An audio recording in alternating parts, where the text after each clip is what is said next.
মধ্য হাওড়া ২৫ নম্বর ওয়ার্ডে Akshay Chakraborty lane, Naskarpara first by lane সহ বেশ কিছু জায়গায় ৬-৭ দিন ধরে জল পাচ্ছে না এই গরমে এলাকার মানুষ। তারা অনেককেই জানিয়ে কোনো ফল পাননি।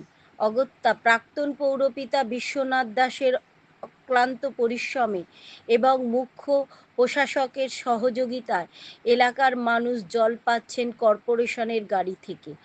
এছাড়া বিশ্বনাথবাবু আশ্বাস দেন ২-১ দিনের মধ্যেই এই জলের সমস্যা মিটে যাবে।